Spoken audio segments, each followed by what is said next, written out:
there was a period in when I and the rest of the United States was doing a lot of LSD. Some of you remember that time. That's why you're here now. Anyway, so I had these ideas about what the void was supposed to be then. And I have ideas now, except the ideas now are not based on speculation, they're based on direct experience. So if I were to say what the emptiness means to me, what comes to my mind first? It's two things. A kind of bounciness, like a basketball that like bounces.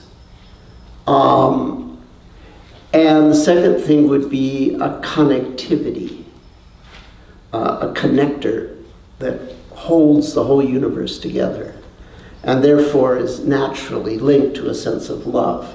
So that's really counterintuitive. You wouldn't think emptiness would have either this springiness or a sense of connectivity or love. It just doesn't quite compute. But those are the first things that come to my mind. And yet I can also understand why they call it vacuity or emptiness or nothingness, etc., etc.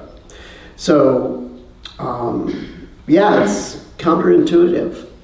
I could also tell you that, like an apple, the first thing that hits your teeth when you bite into an apple is not necessarily representative of the whole apple. Unless you peeled it, you get the skin, which is sort of hard and dry. But most of the apple is going to be juicy and sweet. And the first bite that people take into emptiness, which is a phase that might last a few hours or a few years, when your teeth are just getting beyond the skin. That experience might be sort of bleak and flat and vacuous. But that's just getting past the skin. Once you're past that, it's this other thing. It's this springy connectivity that provides safety, fulfillment, and a sense of love. So anyway,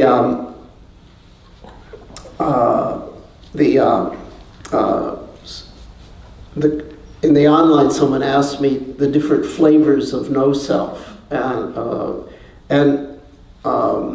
every time I think about that, I come up with a different list over the years.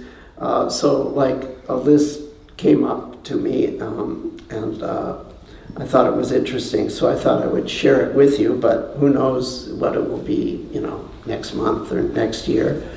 That's the thing. It's, the story of the elephant and the blind men, but you may not know that comes from Buddhism.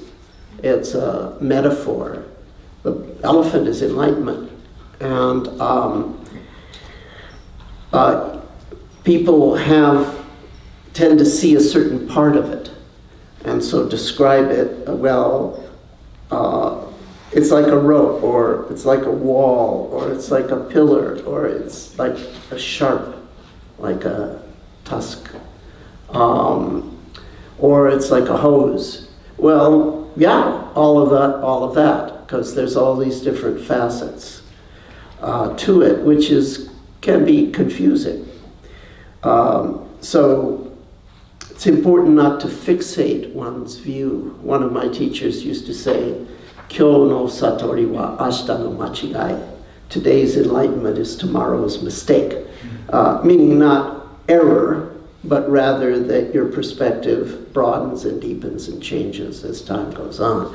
So when people do come to an experience, either slowly and smoothly or suddenly, of emptiness, no self, what have you, one of the first pieces of advice I give them is don't fixate, however compelling today's view of it may be for you. Don't fixate that it's got to be that way, and for God's sake, don't stop studying with competent teachers. Because sometimes people go off, they think they're done, when they're just beginning, actually.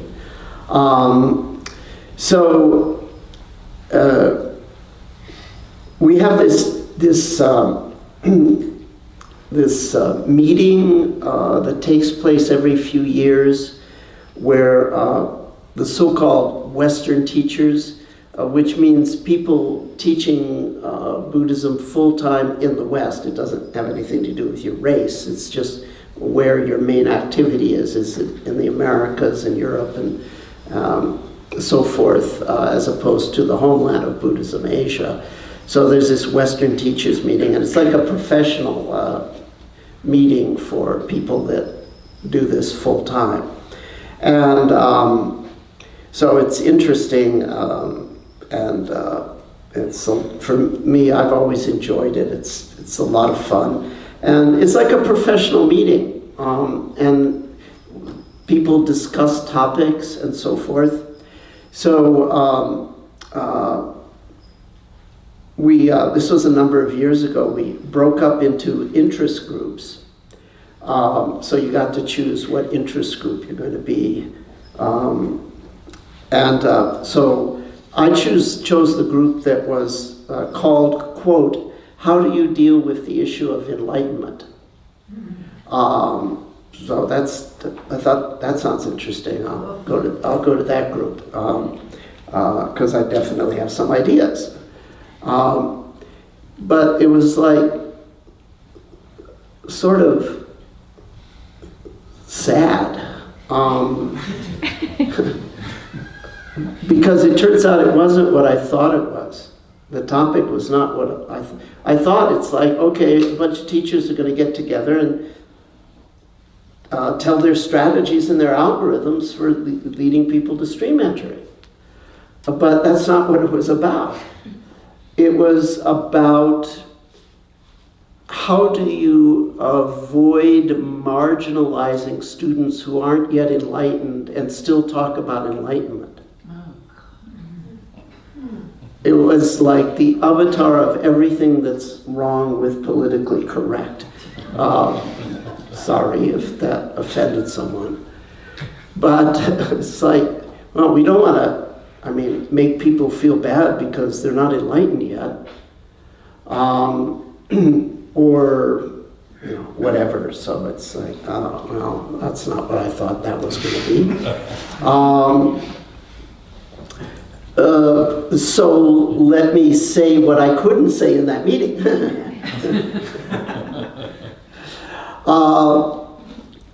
Well, in general,